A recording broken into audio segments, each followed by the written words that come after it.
What's up, ladies and gentlemen? It's been a little bit. I'm gonna get straight into this video so we don't waste your time. So starting off with the loadouts, this is what I've got for the first slot. It's the Locust for my S&D. If I ever want to switch it up, instead of using the DLQ, I've got the Locust. And because I'm on a rank grind, first off, these are my the loadout.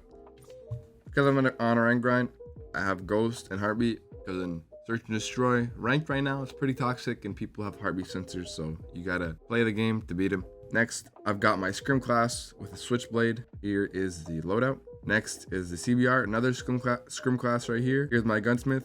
If you want, if I'm going too fast, you can just pause it. Next is another Scrim class with the FFAR, and I find this gun actually quite good. Stay tuned for the top 5 guns. I'm gonna be making a video on that. Next, we've got the LK24. This is another Scrim class. I'm switching up a lot of things that I'm doing.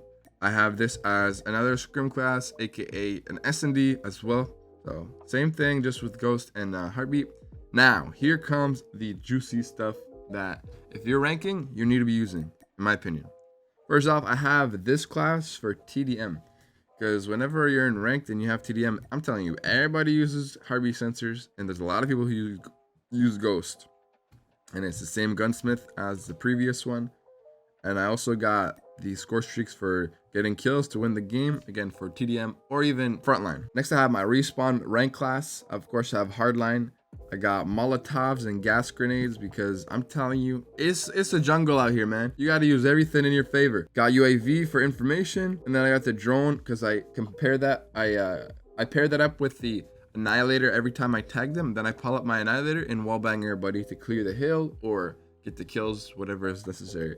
And then Goliath or OBJ. Now, same thing, but with an LK, and this is the same class I had for the early one. And then lastly, the FFAR. Now, here are my settings. I'll just quickly go through it. Again, you can pause it at any moment if you feel like I'm going too fast.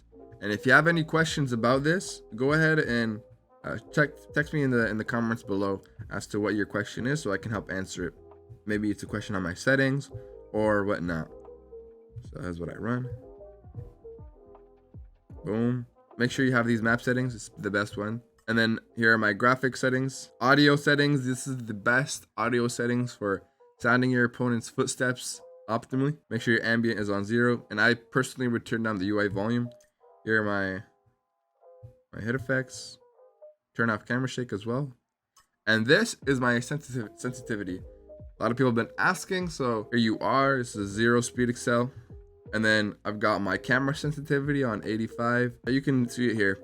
But you always want to make sure, in my opinion, your camera sensitivity matches with your firing sensitivity. As you can tell, mine are identical with the camera sensitivity and the firing sensitivity for a consistency. You know, because if they're different, it's a little bit inconsistent when you're aiming in and stuff. So, okay, and lastly, I'll show you my HUD. By the way, this is all on hipfire. All right, so this is my HUD, and this is what's been working for me. Hopefully you found that video helpful. Stay tuned for more as I'll be uploading more aggressively this week, and we'll catch you in the next one.